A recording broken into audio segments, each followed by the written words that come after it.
Assalamualaikum warahmatullahi wabarakatuh. Segala puji bagi Allah yang telah mengumpulkan segala rahmatnya sehingga saya dapat menjelaskan materi dengan judul Teori Analis Transaksional dengan dosen pengampu Dr. Haji Hendra Wijaya, SAG MPDI. Baiklah, sebelum saya mulai menjelaskan materi, izinkan saya memperkenalkan diri. Nama saya Nufrul Faiza dengan NIM 2020502067, kelas 252C, Prodi Bimbingan dan Penyuluhan Islam, Fakultas Dakwah dan Komunikasi, Universitas UIN Raden Fatah Palembang. Yang pertama yaitu konsep analis transaksional. Pengertian analis transaksional. Eric Berne tahun 1910-1970, seorang psikiatris dan psikoanalisis, dan mendapatkan gelar MD dari MCGIL University di Montreal pada tahun 1953 dan menyelesaikan pendidikan spesialis psikiater di Yale University. Berne mengembangkan dasar teori analis transaksional pada tahun 1950-an. Penemuannya tentang status ego disadari sebagai fase pertama dalam sejarah perkembangan analis transaksional. Secara singkat, Berne mendefinisikan analisis transaksional sebagai ein transaction stimulus plus ein transaction reaction, jenis dalam Ensent Monser 2008. Pernyataan ini berarti bahwa sebuah transaksi terdiri dari sebuah stimulus dan reaksi. Dengan kata lain, syarat terbentuknya sebuah transaksi adalah adanya hubungan timbal balik yang diungkapkan penutur dan respon yang diungkapkan oleh lawan bicaranya. Analis transaksional adalah salah satu pendekatan psikoterapi yang menekankan pada hubungan interaksional. Transaksional maksudnya adalah hubungan komunikasi antara seseorang dengan orang lain. Adapun yang dianalisis yaitu meliputi bagaimana bentuk, cara, dan misi dari komunikasi mereka. Dari hasil analis dapat ditarik kesimpulan apakah transaksi yang berlangsung secara tepat, benar, dan wajar. Yang kedua, unsur-unsur analisis transaksional. Ada beberapa unsur-unsur dalam analisis transaksional, diantaranya tujuan analisis transaksional. Tujuan analisis transaksional yang pertama, tujuan dasar dari analisis transaksional adalah membantu klien dalam membuat keputusan-keputusan baru yang menyangkut tingkah lakunya sekarang dan arah hidupnya. Yang kedua, menggantikan gaya hidup yang ditandai oleh permainan manipulatif dan oleh skenario hidup yang mengalahkan diri dengan gaya hidup yang otonom yang ditandai oleh kesadaran, spontanitas, dan keakraban. B. Peranan konselor. Berikut sikap dan peranan konselor yaitu berusaha memberikan tanggung jawab kepada klien atas kehidupannya, karena pada hakikatnya manusia bertanggung jawab atas kehidupannya.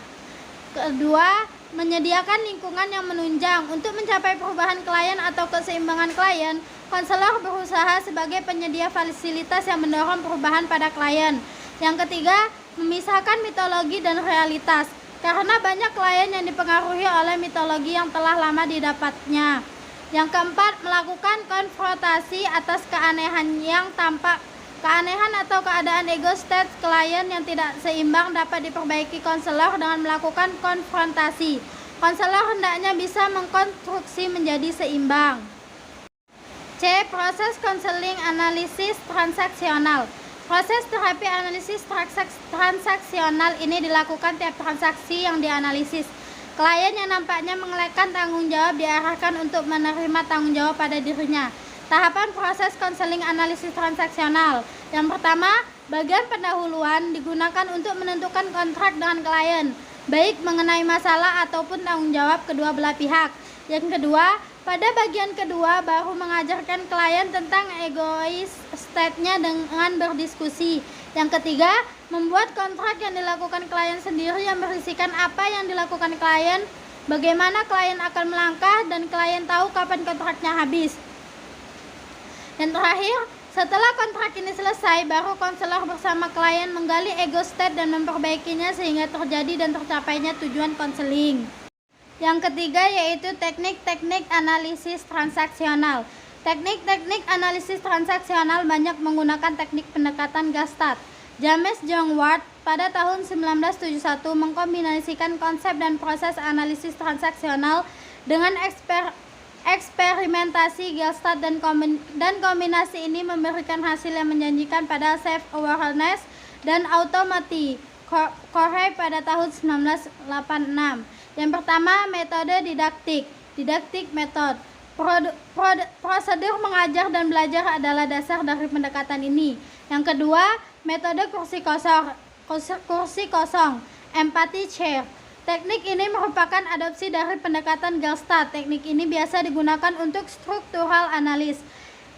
Mixnell mendeskripsikan bahwa teknik yang menggunakan dua kursi ini merupakan cara yang efektif untuk membantu konseling untuk mengatasi konflik masa lalu dengan orang tua atau orang lain pada masa kecil.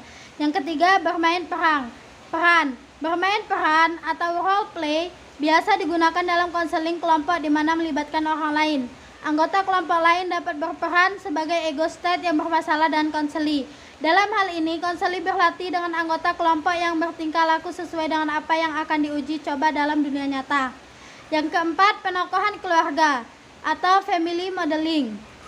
Family modeling adalah pendekatan untuk struktural analis yang pada umumnya berguna untuk menghadapi constant parents, constant adult, dan constant child.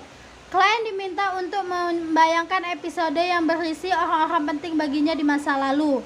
Yang kelima, analis ritual dan waktu luang atau analis of ritual and pastime. Analis transaksional termasuk di dalamnya adalah analis mengisi waktu luang atau pastime yang digunakan dalam structuring of time. Structuring of time adalah materi penting untuk didiskusikan dan penilaian karena merefleksikan keputusan tentang naskah hidup, tentang bagaimana bertransaksi dengan orang lain dan bagaimana mendapat perhatian. Mungkin hanya itu yang bisa saya sampaikan, kurang lebihnya saya mohon maaf, kepada Allah saya mohon ampun. Wabillahi taufiq wal hidayah. Wassalamualaikum warahmatullahi wabarakatuh.